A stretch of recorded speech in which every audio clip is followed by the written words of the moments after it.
Elaine Dezenski, and this is Coercive Capital on the Illicit Edge Network. When the Kuwaiti government wanted to track down Saddam Hussein's stolen assets, who did they call? Or when help was needed to locate the public funds amassed by kleptocrats like Ferdinand Marcos and baby doc Duvalier, or negotiating high-profile kidnapping cases in Brazil and exposing digital criminals in Japan, corporate malfeasance, info leaks, workplace investigations? You get the idea. His name is Jules Kroll, and his name is synonymous with the corporate investigations industry, an industry that he, more than anyone, has helped to define over the last 50 years. In 1972, Kroll founded Kroll Inc., turning it into the global leader in modern investigations, intelligence, and corporate security. Of course, it's not an industry without criticism. The nature of the work means Kroll and his firm have, on occasion, been at the center of conversations about privacy, surveillance, and the ethics of corporate intelligence.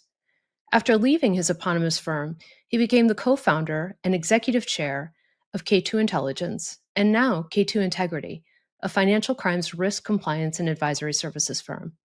I recently spoke with Jules about how it all started, some of his well-known cases, and how he sees the role of corporate intelligence and private investigation in today's geopolitical moment. You know, you're regarded as the godfather, or some have called you the Johnny Appleseed of the private investigation industry.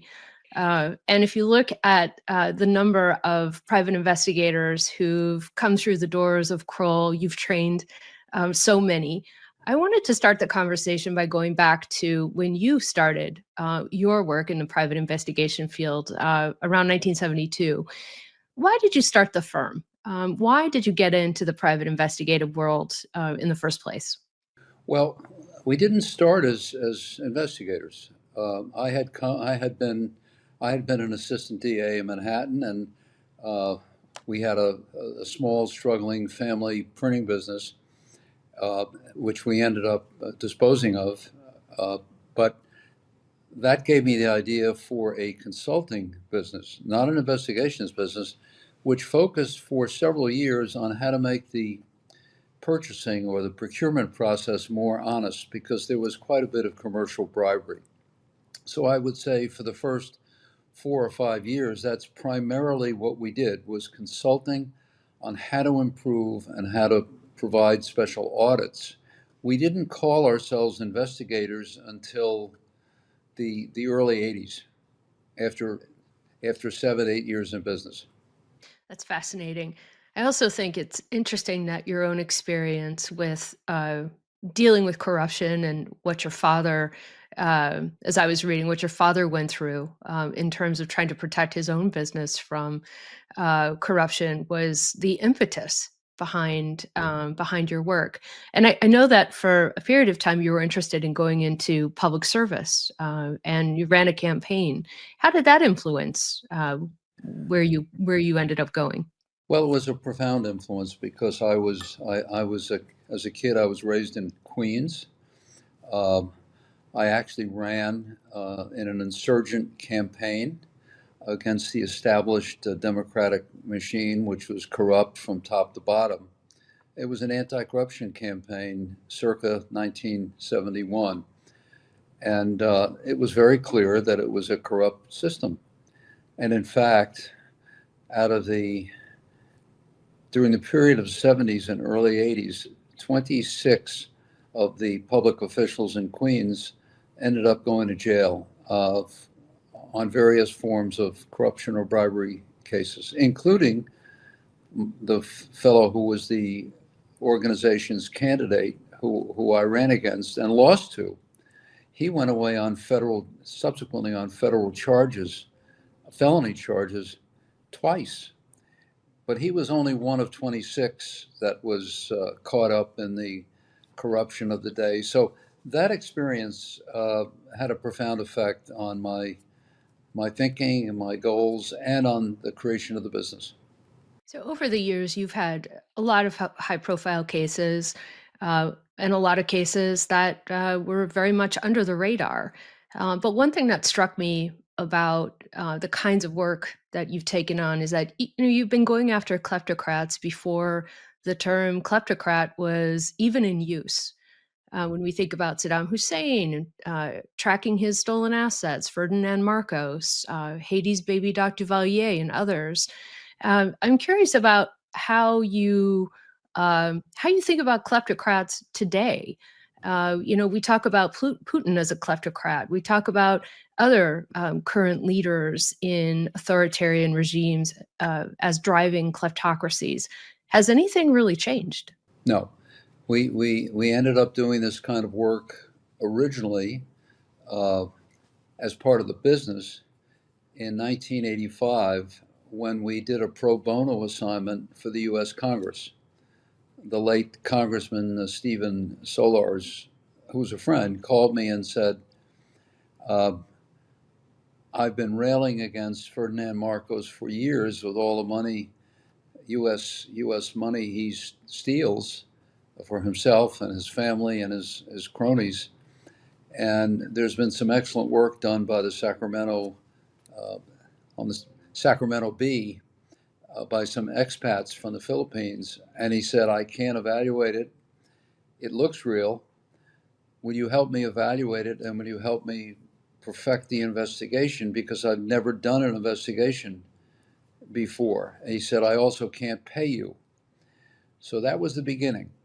And it turned out that um, the expats had done really good work.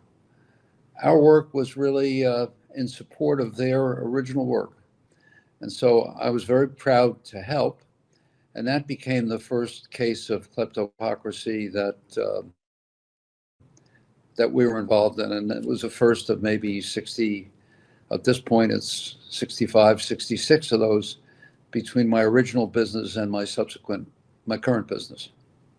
So I'm curious to ask you, at this stage, having worked on thousands of cases across public officials, private corporations, and others, who's better at hiding wealth? Rogue nations, oligarchs, Fortune 500 executives? And is there a distinction in terms of how you think about asset recovery? There are many permutations of stealing in that setting, depending on the circumstances of a country and the circumstances of the times. You know, the Foreign Corrupt Practices Act was only went into law in the late 70s. It was 78 or 79, but it really came out of a circumstance involving Lockheed in Japan, and they were paying off to get contracts in Japan, and that only came out as indirectly the work that was done in the campaign finance area during the Nixon period.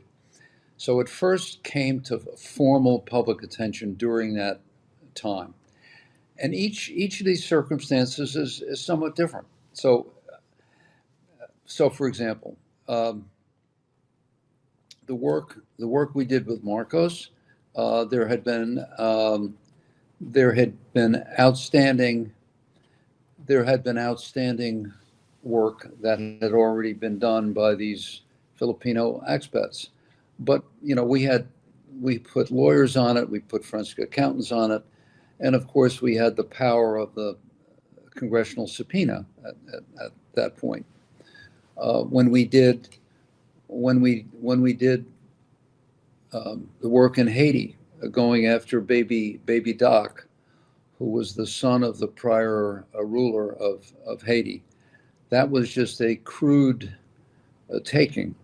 Um, it wasn't very sophisticated. Baby Doc would go into the into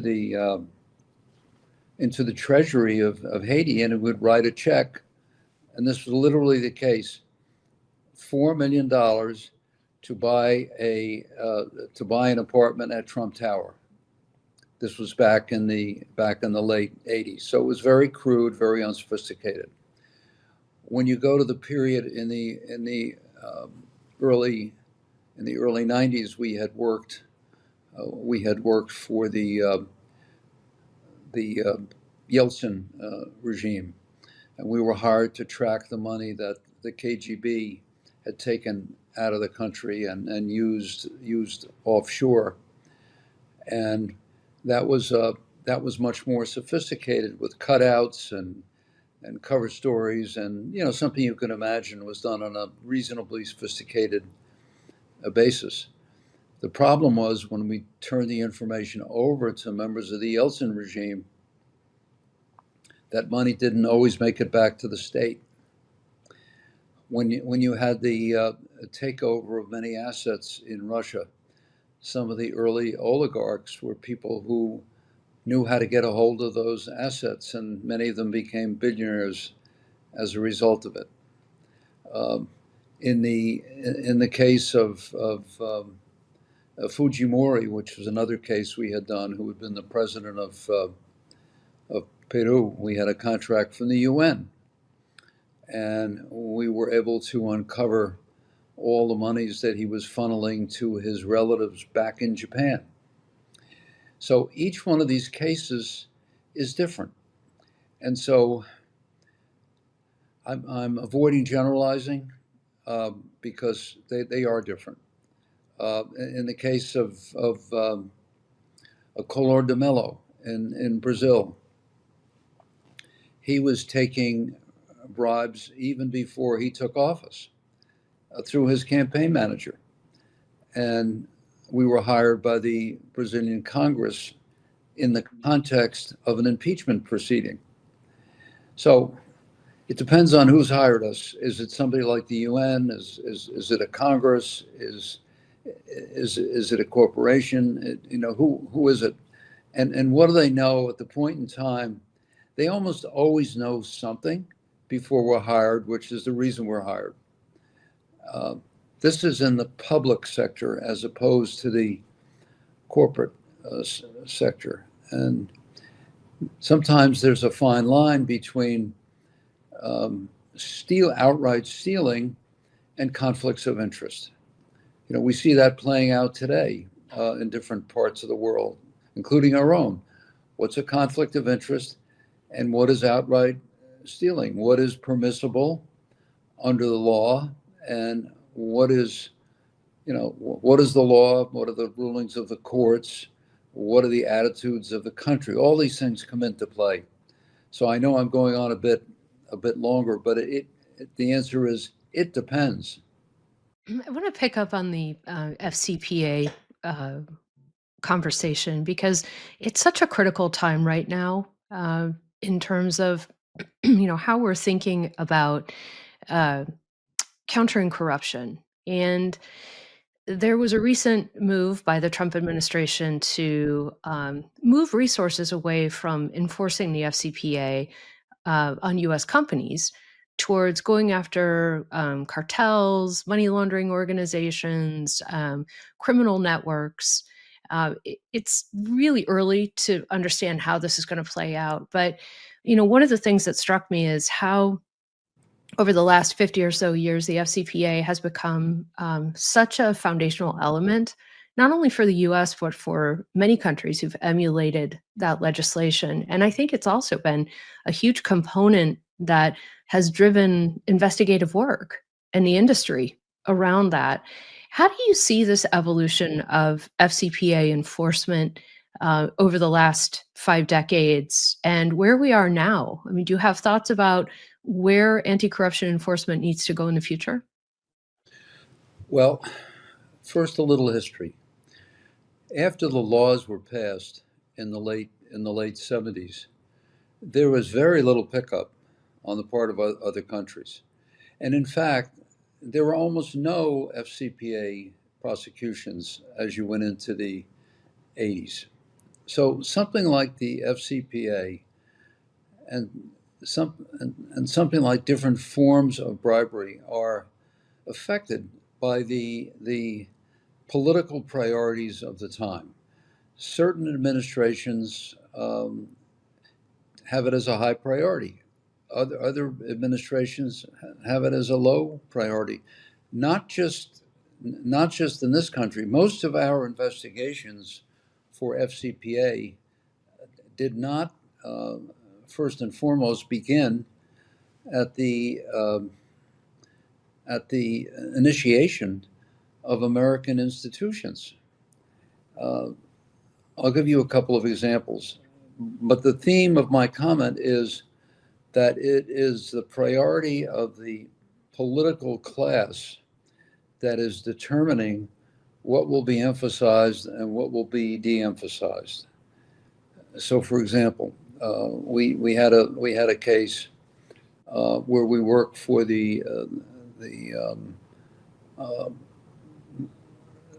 the investment fund of Bahrain back in the early 2000s, and they had an aluminum national aluminum company, and their belief was that there were people in Bahrain being bribed by some of the vendors.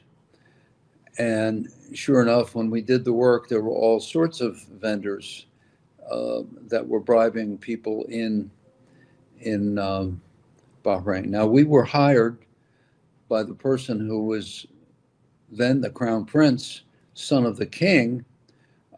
He's now the prime minister, and he made it a priority to say this is what I suspect, and it's got to stop.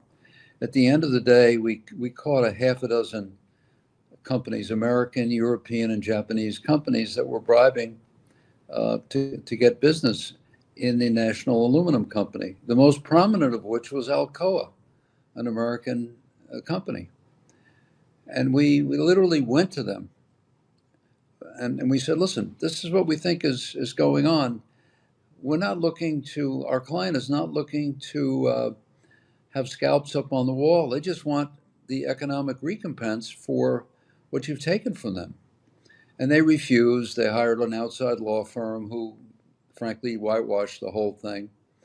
But ultimately, within a couple of years, we recovered $450 million for the National Aluminum Company. And Alcoa had to pay a $450 million FCPA fine. That is unusual. It was unusual, initiated by the country where this was happening, and the perpetrators were an American company. There is much less rigorous enforcement in countries outside the United States. And so one of the arguments that is made by people, and you see it being made now, that enforcement of the FCPA makes American companies less competitive. And so people say, well, how can you do that? Because a Chinese company is going to, and this is literally the case, they'll pay whatever it takes to get the business.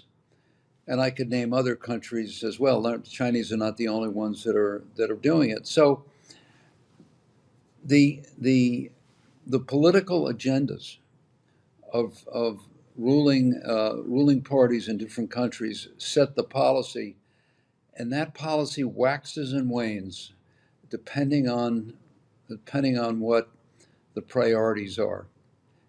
And it's waxed and waned in this country, as well as something like places like Latin America. Latin America at one point was an absolute sewer of corruption. And then it went through a period of time when it began to get cleaned up, as in Brazil, as in Argentina, as in Peru, and some other places where we did work. But then it regresses unless it's continues to be enforced and paid attention to. There's a backsliding that takes place, including in this country. No one's holy when it comes to this stuff. Yeah.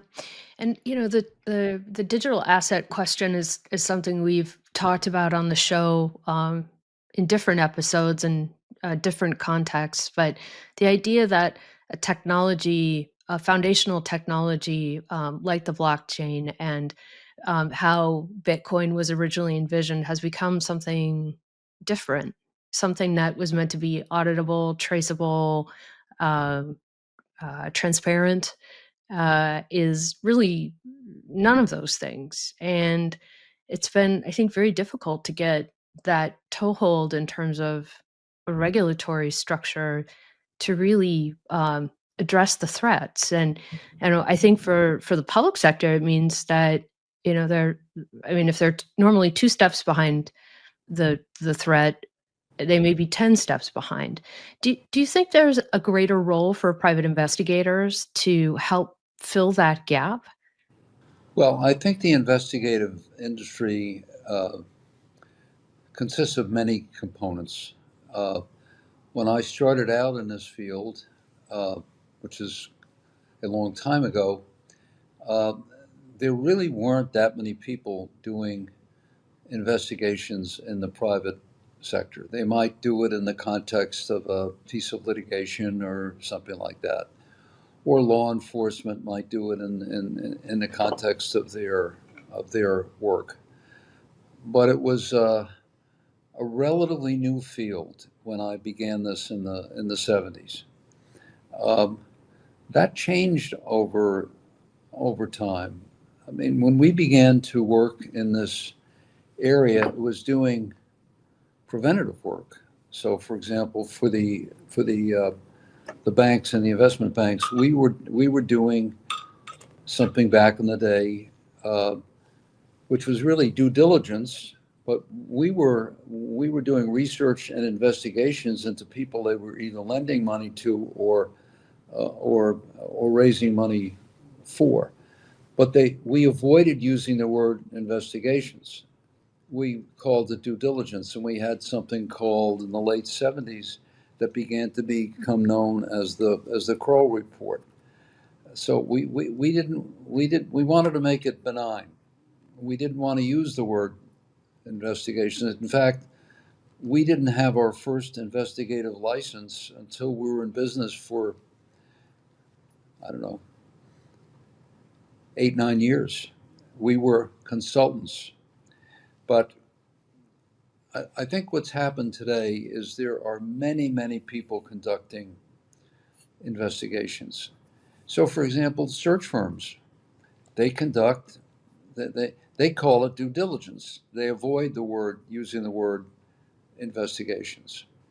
Um, Law firms don't call it investigations in many circumstances. They call it research.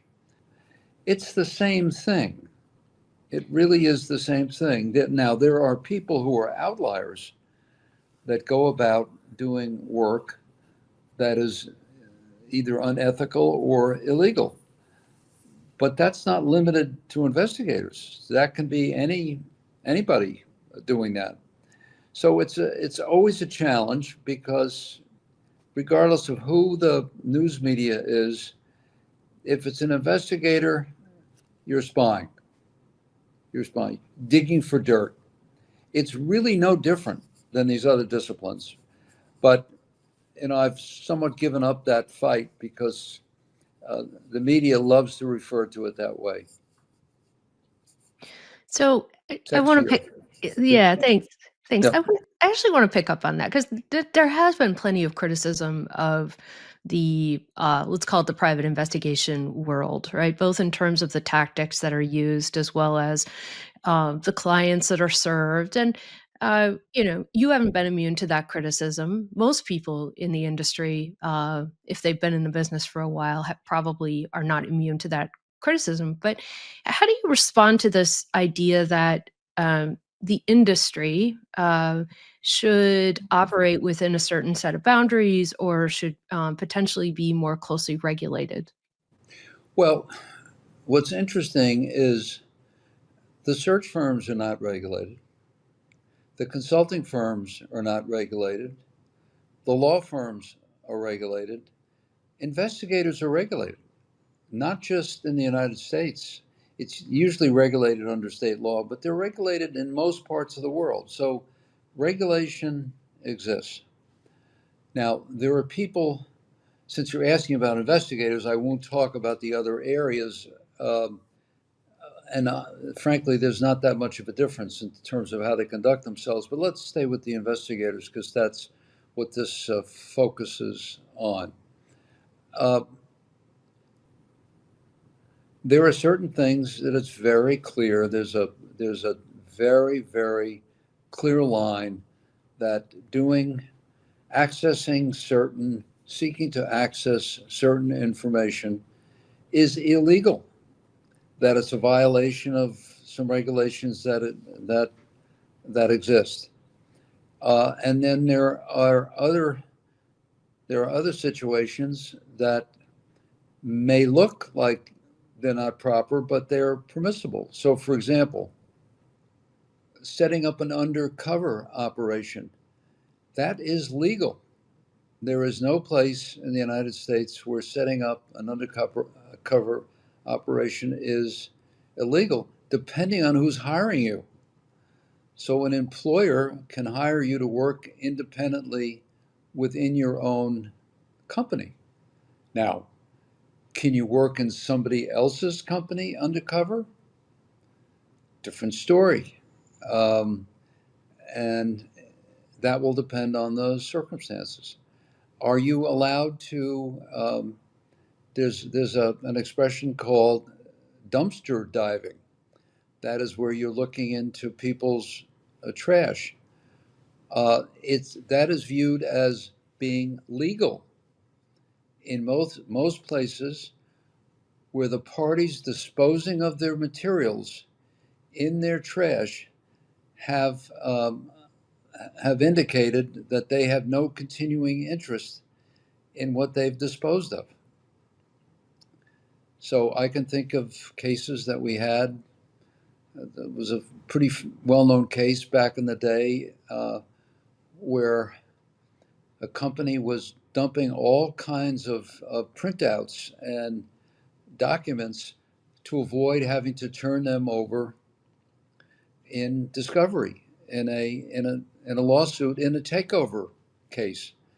And so what we did was we actually we suspected this was going on because they were turning over almost nothing.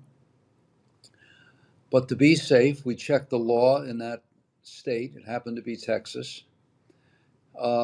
And we also filmed our behavior. So we're not only seeing what they had dumped into these big bins, but we filmed ourselves so that when and if, because we were going to have to tell the court, how did we come up with this material? So the point of all this is you should do it. You should do it in conjunction with the laws of that jurisdiction, number one. And number two, you should do it clearly, and you should do it and document it. Now, there are people who don't do that. They go into somebody else's premises and they steal things. That's illegal. That's illegal. Whether you do it as a lawyer, as a consultant, as a search firm, as an investigator, it's illegal. Wiretapping everywhere is illegal. So it depends on what you're doing, what the rules of the road are, and you need to be aware of these things. Do you think it's getting more challenging in terms of the ethical considerations when we think about modern investigative techniques, surveillance, data mining, the techniques that maybe weren't around a decade ago or certainly 2 decades ago? Is that shifting the lens on all of this in any way? It is absolutely shifting because these technologies didn't exist. I mean, when I began in this work in the 70s, there was no internet. The internet didn't come around until, the 90s.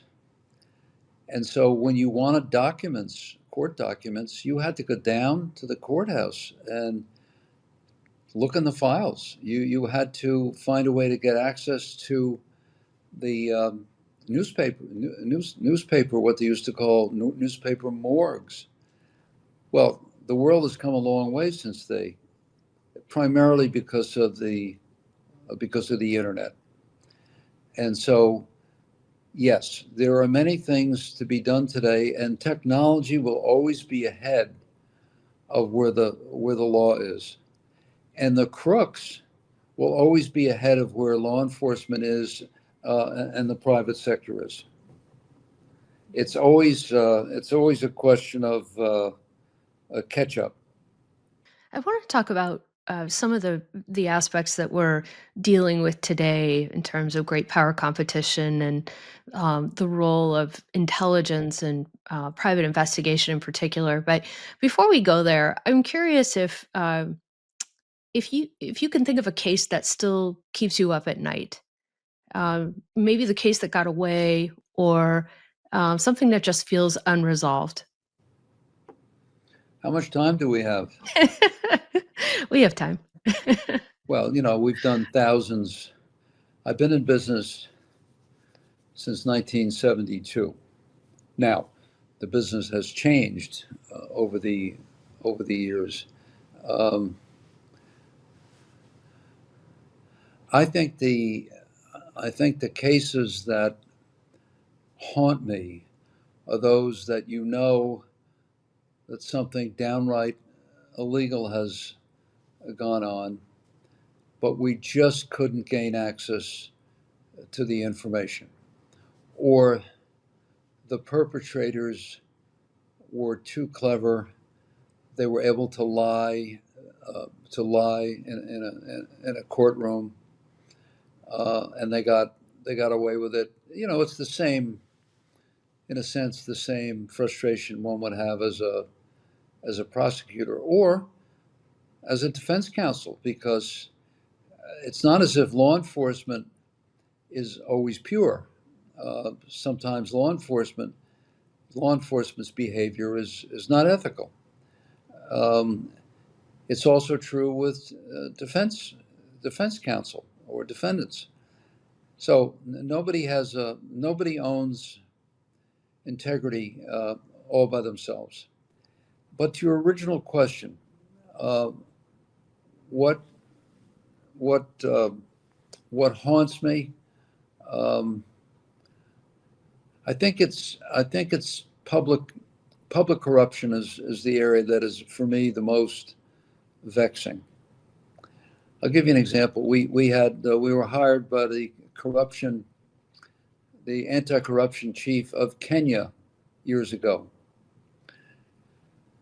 and we got lucky. People worked very hard, and we discovered $4 billion that the former ruler of the country, Arap Moi, had stolen.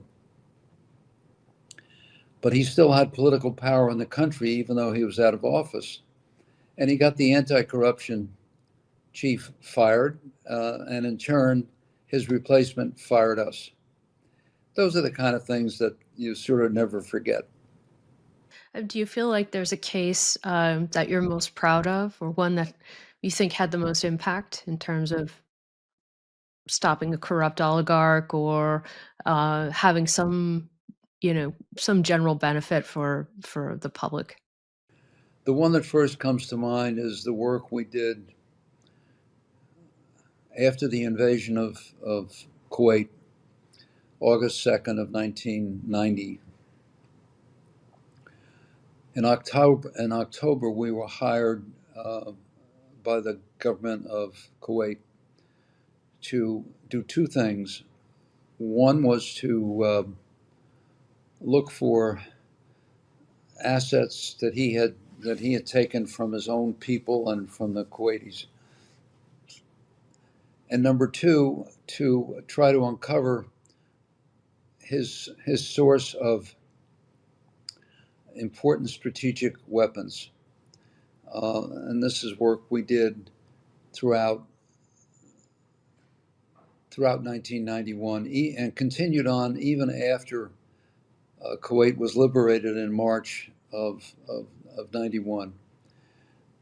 Uh, the most important part of the work was not finding the money, although we did find a lot of money.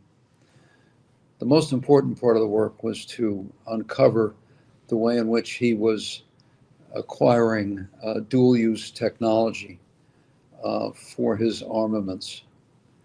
Um, and I think that case is always one that stands out in my mind as something that was impactful. In fact, there was a 60 Minutes piece on it called Saddam's Billions. And in it, there's this really fascinating moment where Saddam's half-brother, Barzan el-Takriti, is confronted by Steve Croft. And this Barzan was really a bad guy, and he was very violent. He was a very violent man, and he was really a butcher. He was Saddam's heavyweight. And Croft doorstops him in Rome, either Rome or Geneva, because he at the time was the Iraqi representative on the Human Rights Commission. I mean, what a choice that was. And he confronts him about monies, including some of the vehicles that were sitting in his driveway that were vehicles that were stolen from Kuwait. I mean, it was really quite remarkable. And of course, Barzan goes on camera and he denies everything. And then he accuses me of making this up. And he said, but if any of it's true, he said, I'll give Mr. Kroll 10%, which of course I accepted. It was a very special moment in my activity. So, but that matter stands out in my mind. There is what seems to be a bit of an alignment between Trump and Putin.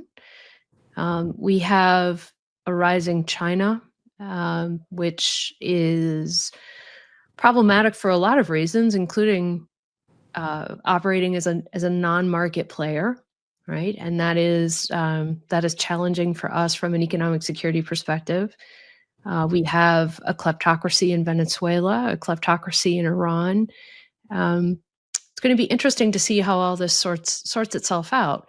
But in terms of how you see the role of private investigators, the ability to use certain tools in certain ways, do you think the role of private investigators is shifting in a meaningful way? Is there a space that needs to get filled when we think about this kind of new economic security moment that we're living in?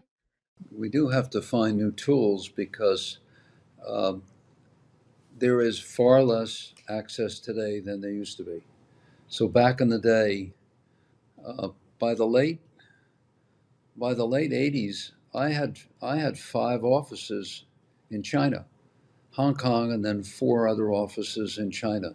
Today, it is not safe to be in my business in China because our current business, the K2 Intelligence, we're not in China, so we have to work through cutouts. It is not safe. The same is true in Venezuela. I used to have in my former business an office in Moscow. It's not safe to do our work in Moscow. So what you have, and we've never been in Tehran because it's been an unsafe place since 1979. So these places are not accessible. The only thing you can do is to work at a distance or have sources that come in and out, but you can't. You work in these places at your peril. These are totalitarian states, and it is not safe to work in these places. All you can do is have sources who move in and out, and then if you have these sources, you better double or triple check anything you're told, because the chances are they've reported what they're doing to people who have no interest in seeing you be successful. So I think it is far more difficult, far more dangerous, and I think what you're going to see is this problem becoming even more severe in today's environment. So that's a great segue to the next question, which is really focused on how banking and finance, in particular, should be thinking perhaps a bit differently about dealing with business risks in the current environment, where the geopolitical uncertainty is just off the charts. It's difficult to really think about how to quantify geopolitical risk for any business operating globally, but certainly in the banking and finance world. Russia is a great example, right? So you can talk to some private investors now who would say that market isn't coming back, the risks are too high. We won't see private capital going back into Russia. And then others that probably have a different opinion about it. But how do you think companies should be thinking about these questions around risk going forward? Well, referring to the countries that we've just discussed, China, Iran, Russia, um, these are dangerous places to do business, dangerous places to visit, and dangerous places to invest. And in some cases, people from those countries will reach out and will become active in other countries other than just their home country. So, my advice to those in business who are thinking about it is be very, very careful. Any work you do has got to be from a distance. The second aspect of this is um, from an economic national security point of view. The area that I'm most concerned about is is industrial espionage, because these are nation state actors, and they have for years had people, um, citizens of these countries, working in some of the leading technology companies in the United States, but also elsewhere in Germany and Holland and the UK and France and elsewhere.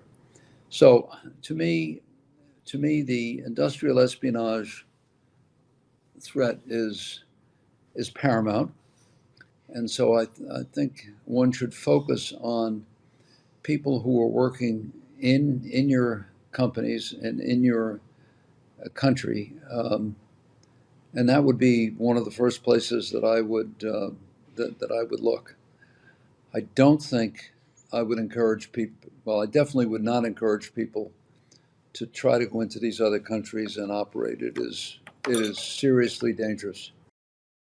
As globalization, technology, and financial markets have expanded, so have the risks that businesses and governments face, from the theft of intellectual property to stolen public assets. Jules Kroll has trailblazed the pathway of private investigations, defining an industry in the process. I'm Elaine Dezenski. Thanks for joining me for this episode of Coercive Capital on the Illicit Edge Network.